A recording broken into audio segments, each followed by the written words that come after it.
kai tsaye a cikin shirinmu na kannan amarya kuke kallo.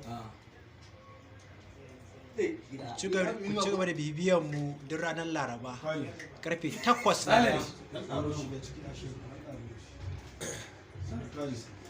Matsalar tsawo ne wallahi, bari zo dai. Wannan shine kameraman ɗinmu wato Muhammad Ammalo,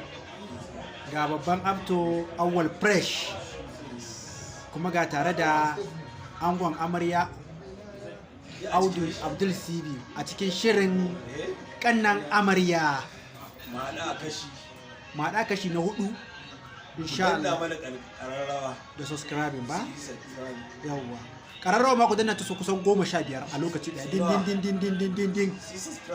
din mana a so nawa za su shigo ka ai wannan kai su mana shi kamar miliyan 1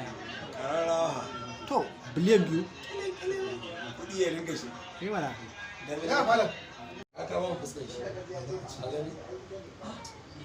irin da zan wani ko zai da tasa awal sai ku gaisa ke ko lokacin ke zauna hankalin ka ba ma ya kansu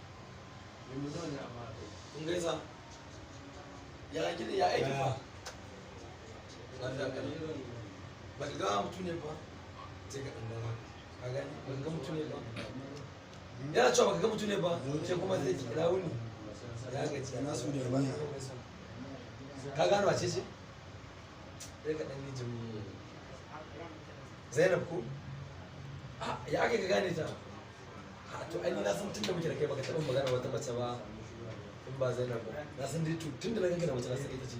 wallahi ita ce. Mun dan je kasuwa ne a wani kana ji ai mun dan je kasuwa ne shine daga za mu wuce ta ofis kana ce mata to mu zo ku gaisa. Okay a to yayi dai amma Ibrahim lafiya na ganka kamar cikin damuwa shine ban kawai ba na ga ma na yi baki ba. Ka ce mu kanna amaryan ka sun kai wannan kanna amarya ai gaskiya da inda haka ke zaman daki ni ban gida ce ba ai kai kana mara kokari wallahi ni ba zan iya zaman daki ka ce yanzu haka ba gidana ana cin yan uwana sun je rigima ake ba a gidan naka ba wannan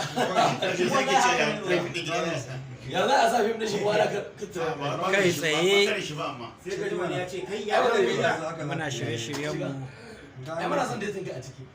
muna ci gaba da ayyukan mu na kannan amarya. Ga jarumin mu action daga hannun sama